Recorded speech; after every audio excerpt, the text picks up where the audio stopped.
Hello and welcome to Lexitecture, a podcast about word origins and histories. My name is Ryan, and in each episode my friend Amy and I present a new word to each other and you, delving into its past, uncovering its secrets, and discovering that even the most basic, unassuming word can offer up precious truth nuggets of wordy trivia gold. If that sounds like the show for you, it probably is, so tell your friends and come along for the ride.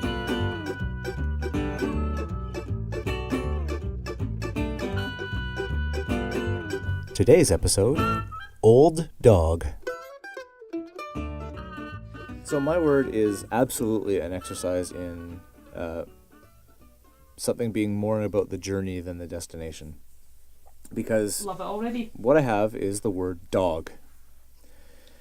Okay. And the word dog has the three delightful words in the OED and other etymological sources of unknown origin.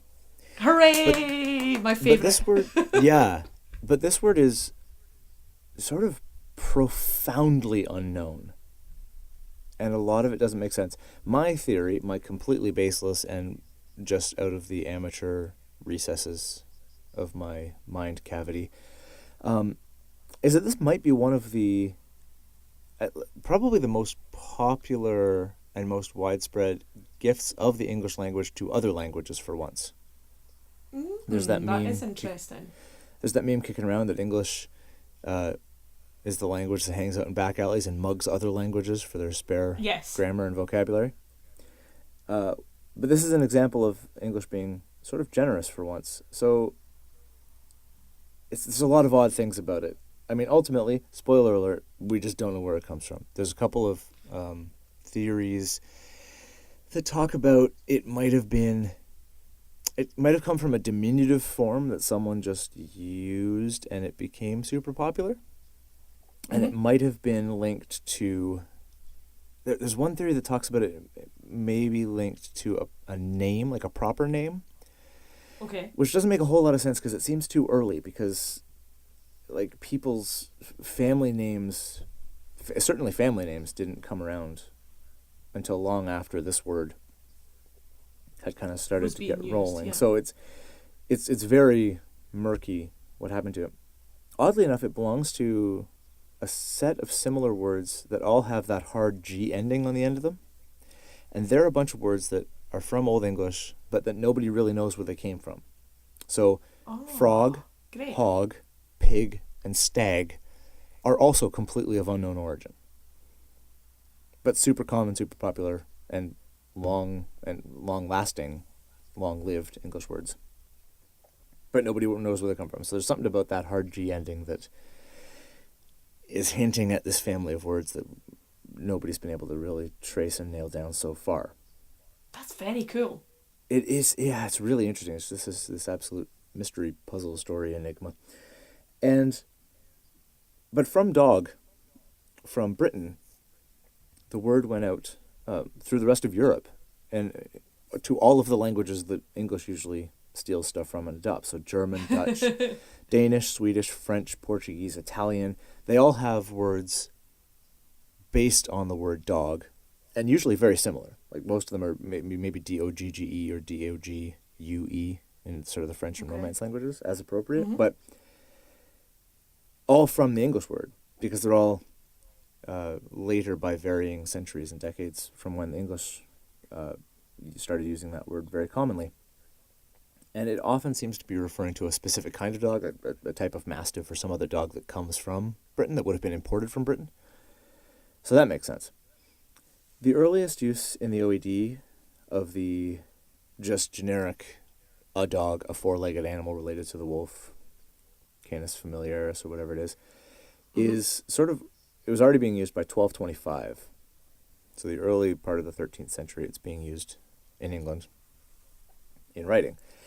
But interestingly enough, it was around the same time, it was already being used in kind of that metaphorical, symbolic, mythological sense. So the dogs of war, the dogs of hell, the dogs of whatever. Oh, amazing. So it's already really tied into that. Now, I don't know if what I am about to say is true. It feels like it should be, says the scholar. It's not a very scholarly thing at all to say, but it strikes me that words are usually they're utilitarian first. They Yeah, become abstract and figurative much later on in their usage.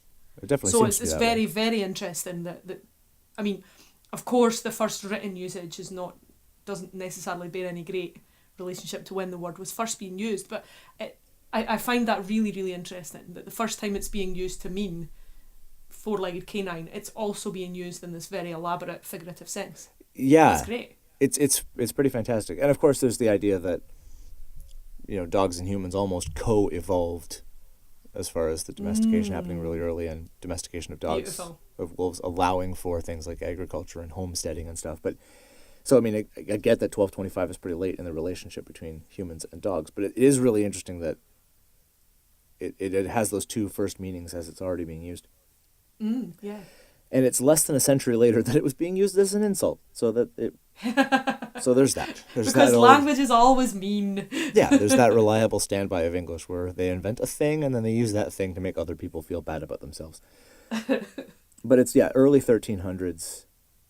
It's just used as a derogatory insult, which is interesting because in the metaphorical use, the dogs for dogs of hell, there's a viciousness to that, but not necessarily a malevolence, if that makes any sense. Like it feels like that's a recognition of sort of the wild and the hunter instinct and the predatoriness, but Yeah, not and I mean necessarily that's bad. Like I'm thinking about the whole, dogs returning to their vomit thing, which is obviously, but I feel like that's obviously and here is the distinction between dogs, the animals, and humans, ourselves, because a dog would do that thing which is disgusting and distasteful to us.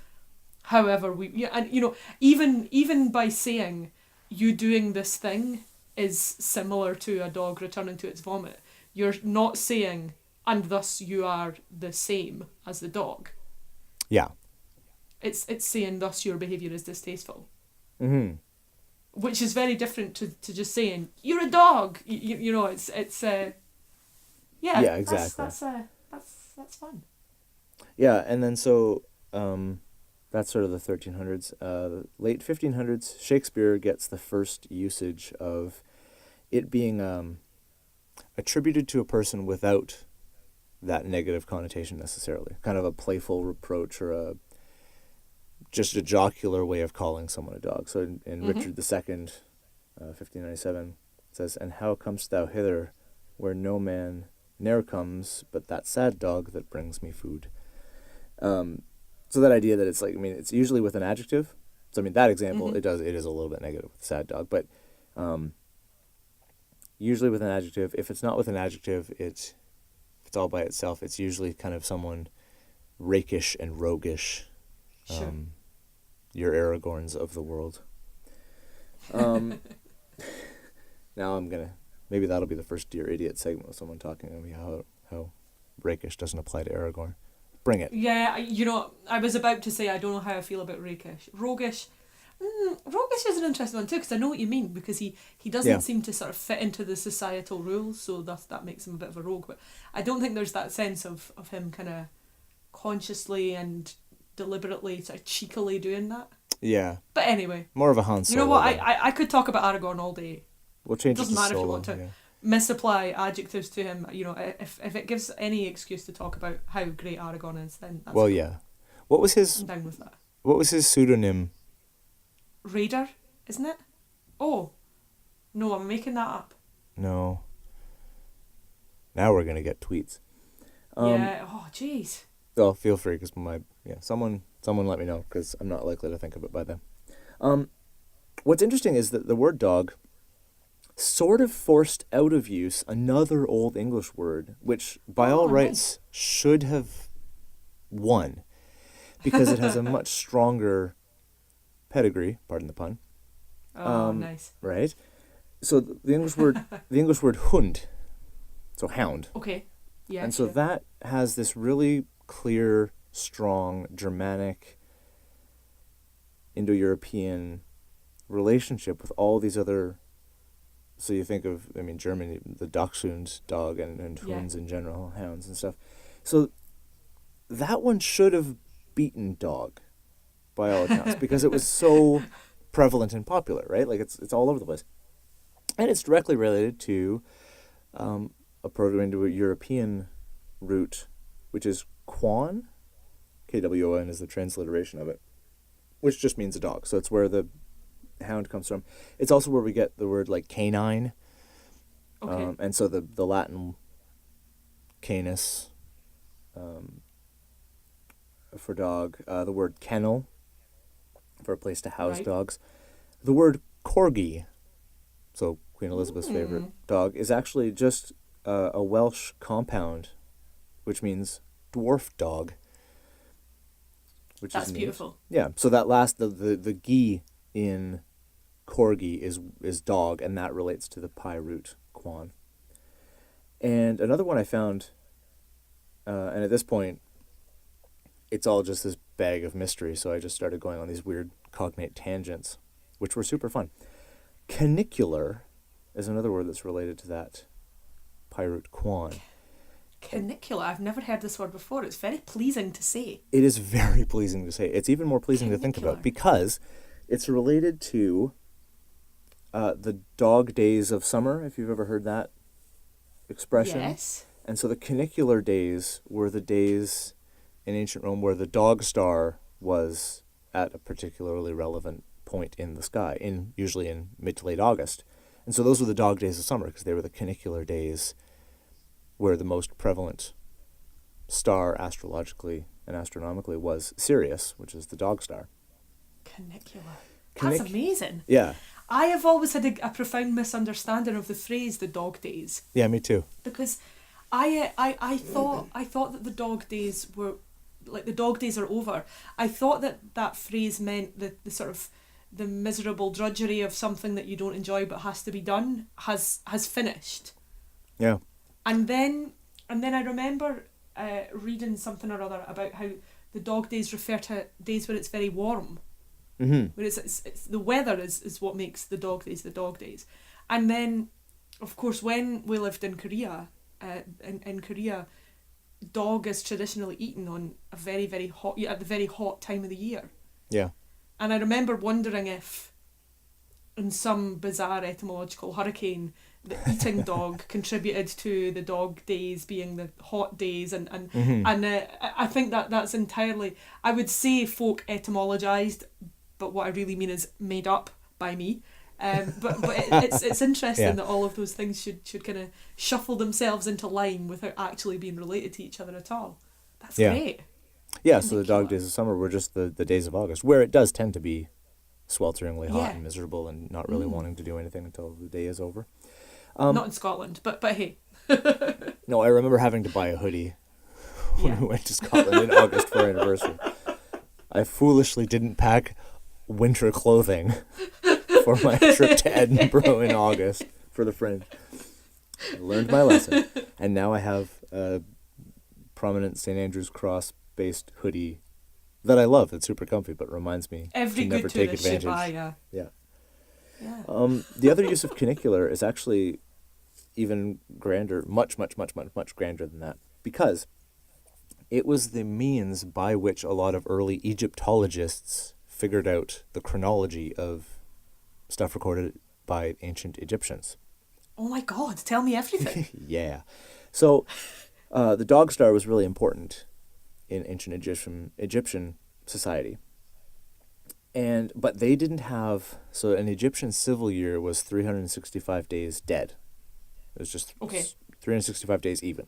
And they didn't have a leap year. Mm-hmm. And so the Julian calendar was 365 and a quarter days to make up for that. But the Egyptian calendar didn't have a leap year. So that every 4 years it lost a day. Right. And so the canicular cycle is the 1460 by the Julian calendar, 1461 by the civil calendar, 1461 year-long cycle that it takes for any given day to match up again with the same part of the year season-wise that it started. If that makes sense. So the day when the dog star, when Sirius reaches its highest point in the sky or whatever, let's say that starts the year, and let's say that starts year 1. If you have a calendar that is just 365 days flat, it will take 1,461 years for that astronomical. Astronomical. Astronomological. You know what? Is my I'm new using favorite it. word. I'm going with it. Astronomological. I'm just going with it. Sometimes you find yourself just kind of in the quicksand of a pronunciation attempt, and you just can't get out. So that I feel like event, those are the points at which you have to just commit. And you just got to run with it. Just lean in. Astronomological. Exactly. So the astronomological event of Sirius being at its zenith happens on day 1 of year 1. It won't be until 1461 that it is on day 1 of that year again. This is absolutely amazing. And so these early Egyptologists would look at these records, and and this one guy whose name I didn't write down noticed somehow that this was a cycle that happened, that every dozen and a bunch centuries, they would note that the time of year seasonally coincided with the time of year astronomologically. Astronomically, I'm going to stop this nonsense. And that's how long. That's how long. That's the cunicular cycle. It's how long it takes for that loop to come around. So if we didn't have leap years, July 1st, 700 years later, would be in the middle of winter in North America, in the Northern Hemisphere. And then 730 years later, it would be back to being in the middle of summer in the Northern Hemisphere. That's so brilliant. I quite like it. Yeah, me too. Why should seasons correspond to a particular month? Maybe, again, this could just be because in Scotland, you can't really predict the seasons terribly well, other than that there's a good chance it's going to rain. Yeah. Yeah. So that's which also carries the implication that for thousands of years, people just didn't mind that every few generations the months summer was in the wrong place. Corresponded to the entirely different seasons from a few generations before or a few generations in the future. Which is a neat little... amazing. Yeah, it's a neat little example. I feel like I want to... Giving a crap. It's cool. I feel like I want to go and sit in a darkened room and continue to think about that for a little bit longer, because it feels like too big an idea to have just slipped on in to my brain and my understanding. That's really fascinating. Yeah, it was a very cool thing. I went down quite the Wikipedia rabbit hole. Oh, I love a Wikipedia when I rabbit read hole. cunicular and then started really digging into it. It was really interesting. Nice. The other, bringing us way back down to Earth again, my last little interesting cognate truth nugget about Canis and dog is that we're far from dog now. We're just on to Canis. But the word canary is also from the Pi root quan, which gives us kennel and canine. What? Yeah. So canary, the little yellow bird, is actually, so the word in English comes from French, which got it from Spanish, where it was just that bird from the Canary Islands. So the bird gets its name from the islands, where it is indigenous. And the islands got their name from Insular Canaria in Latin, which just means island of the dogs.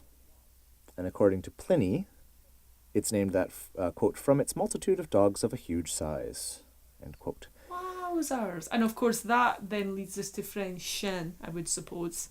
Yep. Canarius, and there's your other root. Oh, wow. Yeah. And the island of the dogs became the island of the little Tweety birds. Yeah, so the Tweety bird is named after the island, which is named after the dog, which is why canary and canine have those similarities. That's so great. I would be remiss to say that there is one theory out there that calls this folk etymology on Pliny's part and on the Latin's part, because this one theory says that the name Canary Islands come from the Canarii, who were a Berber people who lived in Morocco, which is the closest major landmass to the Canary Islands, and might have settled on the islands. And so that might be where the name comes from, but I don't care about that for two reasons. One, I don't necessarily know that that's a super, like, because I feel like that's the kind of thing the Romans were really good at, is noting that there was a people there, even if they instantly conquered them. Yeah. There was at least some. They wouldn't conquer a people without gloating about it. I don't think. It doesn't seem to be in their nature to take over an island from a people who were there and not say, ha, suckers. Haha. Or just incorporate them. They were also very practical, right? So if there were people there, they would probably just exploit them rather than conquer them and wipe them out and never say anything about them again. Yeah, that sounds pretty Roman. The other theory is it's not nearly as much fun, and so I don't care. That's cut. Yeah. That's how we roll around here. If it's good fun and entertaining. Also, I mean, let's face it, Pliny is possibly the most entertaining classical source that there is. Oh, by like a yard and a half. So many fantastically bizarre, amazing things come from Pliny. Oh, he's awesome. I wonder, it's that whole sort of paradoxical vicious circle thing of history, whereby you think it's so amazing that we have the writings of Pliny, but I mean, was he the best guy for us to get? Maybe he was an absolute crackpot by everyone else's standards. Maybe the absolute accident of history and accident of historical sources, I think, it's a really interesting thing to think about. But however he was kind of regarded by his contemporaries, I'm glad that we have him. I'm glad that he survived and that his writings survived. Even just for things like medical cures that come to us from Pliny they're so great. There's all kinds of craziness going on there. It may also interest you. So a little insight, dear listener, into the terribly terribly complicated process by which I pick words to discuss in this podcast. This morning I was thinking, I wonder what the etymology of the word dog is. Because I know that Latin canis, but canis doesn't sound anything like dog. So yeah. How's that? It's probably Germanic, and that was kind of as far as I got. And really, that's how I choose words. I wonder about them, and then I do a little bit of digging. And sometimes they're interesting, and sometimes they're not that interesting. And if they're interesting, I file them away mentally, or I talk about them right here. And if they're not that interesting, I go, oh well, never mind, and move on. Yeah. So yeah, just this morning, I wondered if dog was a word worth looking into. And yeah, I would say it very much is. Very much was. Absolutely. It's fantastic. So yeah, there's dog. Oh wow, that was great. Okay, so I would love to I would love to say I can match this. It's never really the case. And never really the vibe. But I've gone for a word. Here's how I chose to talk about this word. Happy New Year. I started to think about new things and did a little bit of digging into the word new, and then discovered that, in fact, the word old is far more interesting. So the word I want to discuss this week is old. Oh, nice. And I quite love the fact that the episode's going to be called Old Dog.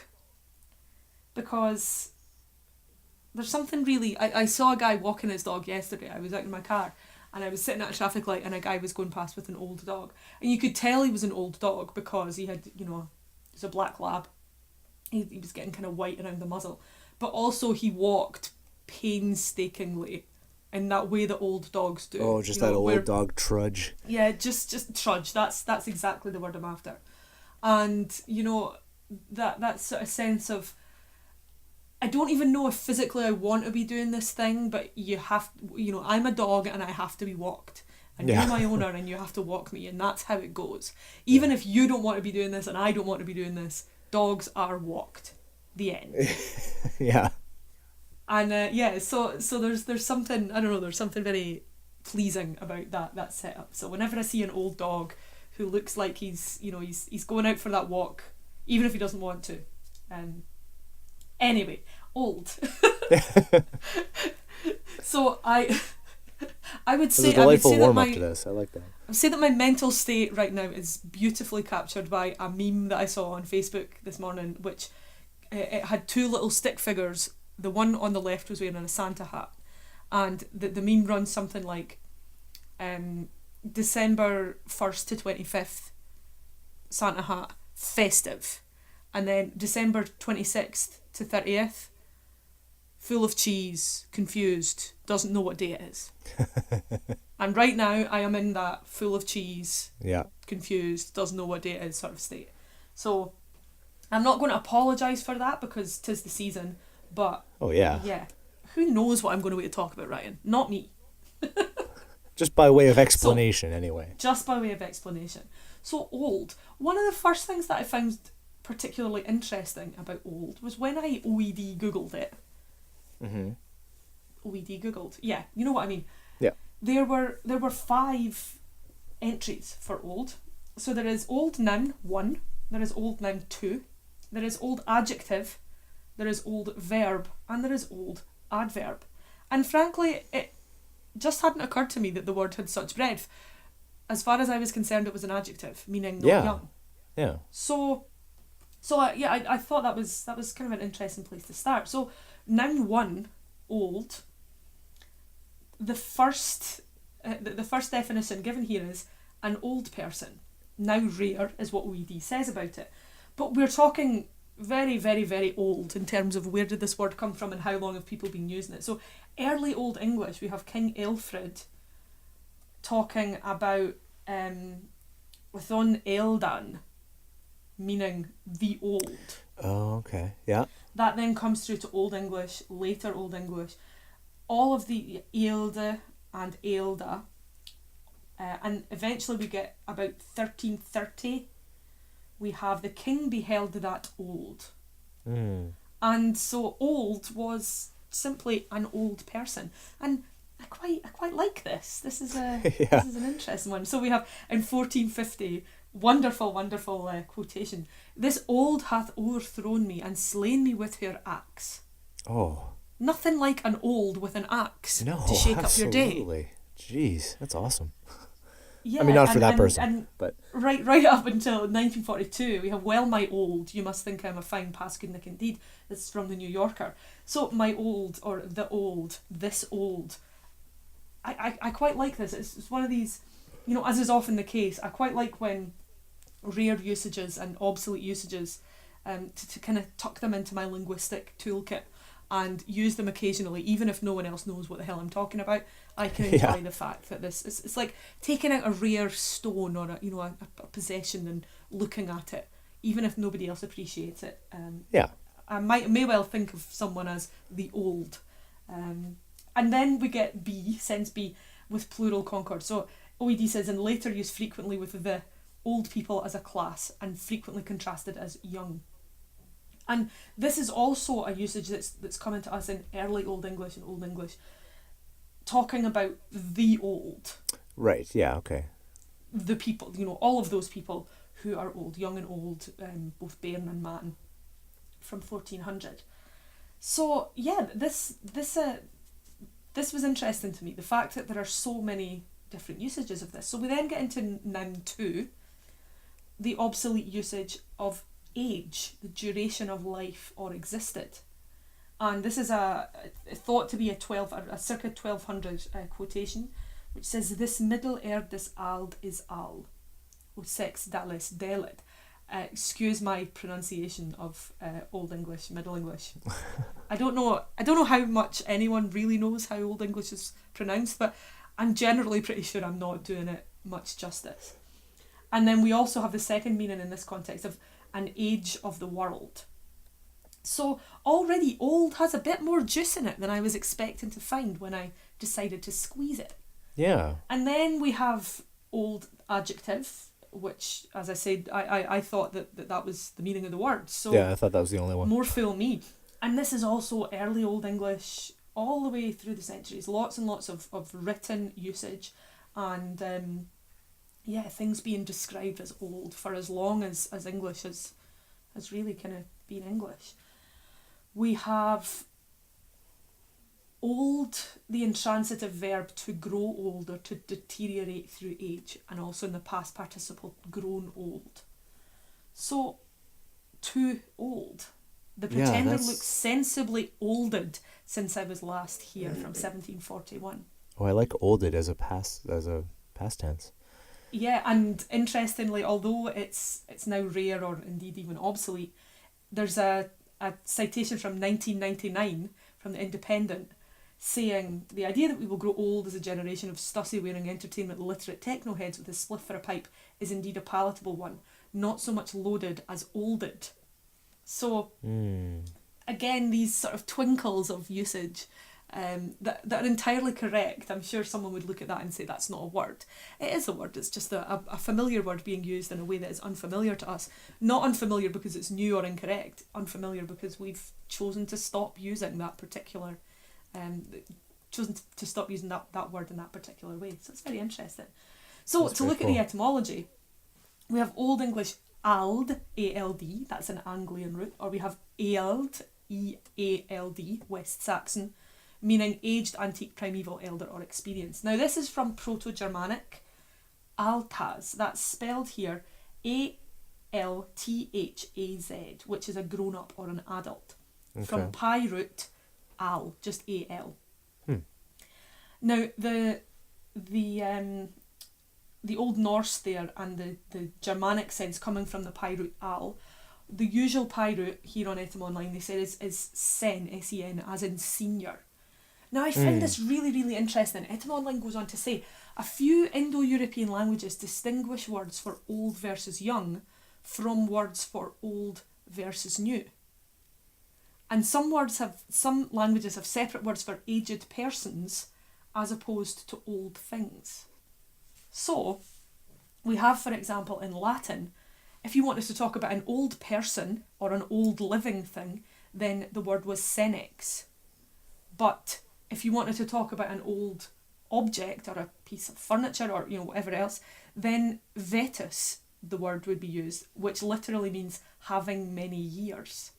And Greek does the same thing. It has a separate word to talk about old humans, geraios, as in geriatric, and palaios to talk about things. And because, of course, derogatory meaning of language always seems to crop up when we talk about etymologies, palaios, that word to mean an old thing, could be used of a person, but only in a derogatory sense. This I love this. I love this meaning. Greek also had archaios as an archaic, which literally means belonging to the beginning. That's lovely, isn't it? I like that. Being around for such a long time, you remember the start. And that's something that kind of comes up a lot in sort of that kind of jokey, derogatory, age-related comedy. Oh yeah, do you remember the Big Bang? That kind of thing. That's it's very, very popular kind of mode of comedy. And this meaning parallels here, it's French ancien, as in ancient, used mostly with reference to things of former times. Now, we've got Old English, which also used fyrn, F-Y-R-N, which is related to the Old English feor, which means far or distant.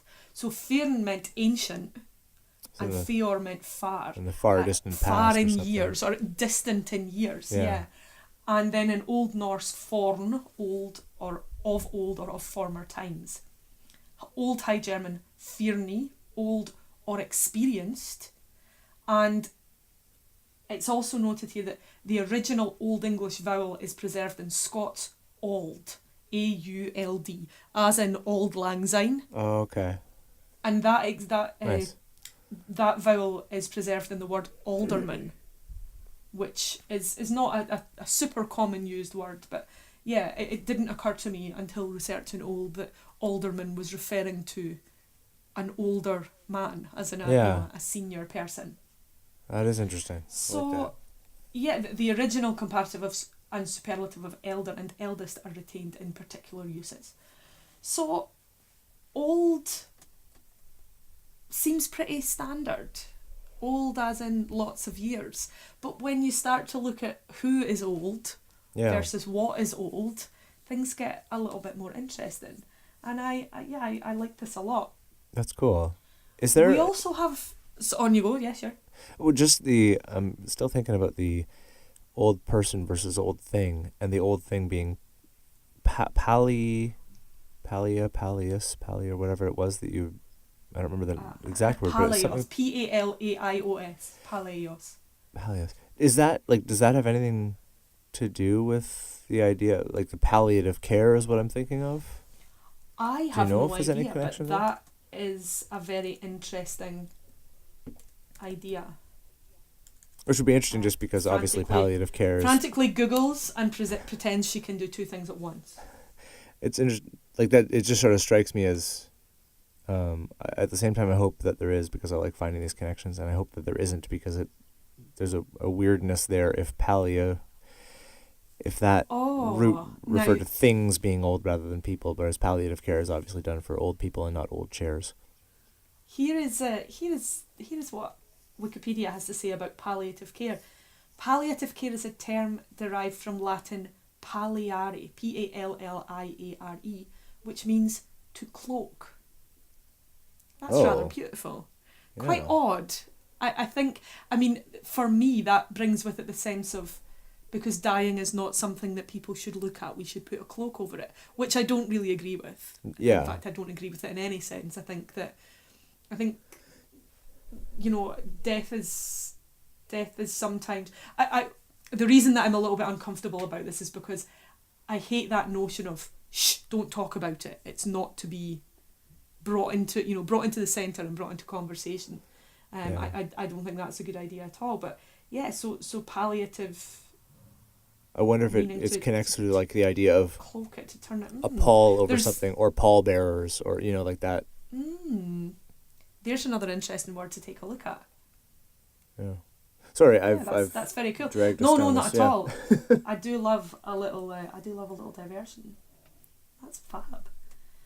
Now, old, of course, is it gets its way into a whole lot of phrases and other usages. So Etym Online lists some of these. We have 1860 first use of old timer, for example, and old as the hills being recorded in 1819.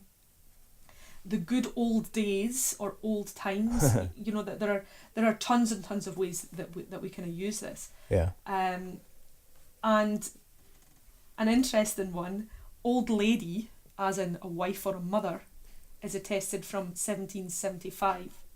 1775? Yeah, but Etym Online notes, compare Old English, seo Ulde Hleftige, which means the Queen Dowager. So this sort of use of old lady kind of comes in. Yeah, I like that a lot. So people have been talking about their old ladies for a lot longer than you might imagine. Yeah, no kidding. Jeez. We have old boy, as in someone from one of the sort of English public school system. And this one I found very interesting indeed. Old Testament, attested from mid-14th century. This is in fact something that I recall Doug Metzger of the History of Literature podcast mentioning in his talk at Sound Education. He said the Old Testament isn't that old, not comparatively. Yeah. So that's only in the 14th century did people start referring to it as the Old Testament, or certainly that's the first attestation that we have. Wow, very cool. So old, quite an interesting one in terms of what I expected to find versus what I actually found. Yeah, I mean the noun thing really struck me originally as being extremely weird, and the idea of old being an old person just being called an old. But you do say, you do hear elders being used like that, like respect your elders. And so, which is just, it seems like just another form. So respect your olds has a ring to it that the respect your elders doesn't at this point. But yeah, I guess there's no particular reason why it isn't, why that isn't what we say now instead of respect your elders. And same with the old and the young, that idea of both the young and the old can enjoy this whatever, and like, so they're still hanging on in these really little pockets of usage. Yeah, one final usage, the adverb, the last one given in OED. Yeah. Obsolete or rare once again, in ancient times or long ago. So this is given in Shakespeare Pericles in 1609. To sing a song that old was sung, from ashes antient Gowras come. Oh. So a song that was sung in ancient times, a song that was sung a long time ago. I like that a lot. And because when you look up a word in the OED online, it gives you the nearby entries, Yes. as well as old noun 1, noun 2, old adjective, verb and adverb. There are absolutely tons of further old definitions. So we have absolutely tons. Old Bill, old boy, old chap, old Christian, old city, old country, old dear, old earth, old English, olderon. That's a wonderful word. Ooh. What now is an olderon? That's neat. Oh, it's a kind of coarse fabric used to make sails. Huh. And its etymology, those wonderful words, origin uncertain. Neat. Yeah, we then have old fangled. Oh, that's as awesome. opposed to newfangled. Yeah, which is not a word that we use a great deal. We haven't used until now, but we will start using. That's fantastic. Then old fogey, old gentleman, old guard. Yep. There are tons and tons and tons. Old lag, as in an old prisoner. Old maid. Yep. Old man of the mountain. Old order. They go on and on and on and on and on. So a word that, rather like the back to basics approach that we had with garlic and ginger. Yeah. A very commonplace, ordinary and incredibly old and well used word with a little bit more to say for itself than one might originally assume. Which I guess could be used to describe most of our elders as well. Absolutely. That's fantastic. I'm so happy to start using old fangled. Old fangled. That's really, it's much better than newfangled, isn't it? Absolutely. Typewriters are an old fangled technology. Yeah. Vinyl Hipsters. records old fangled by design. Yeah. Old vinyl records are an old fangled thing that keeps hanging on because it's just awesome. I think I prefer the word old fangled to hipster. It's much nicer. I'm going to start talking about old fangled bars. I would drink in one. Yeah. Have you been to that new coffee shop? It's okay. It's a little bit old fangled. Yeah. No, this is like regular rotation immediately. This word old fangled. That is fantastic. I always feel when I discover a word like this, I want to tell people about it, and I want to I want to encourage people to like circulate it. Like, go forth, spread the news. Absolutely. Let's get old fangled back into usage again. That's all it would take. Totally. Really, it's enough people to say, hell, I like that word. I'm going to use it. Yeah, this should be a thing. So yeah, let's start the gospel of hashtag old fangled. Hashtag old fangled. I'm using it today. It's going up on Twitter today. And people who want to back check the Lexitecture Twitter feed can figure out what day we were recording this on. Because as soon as I hit stop, it's going out. Start the old fangled revolution. The old fangled revolution starts.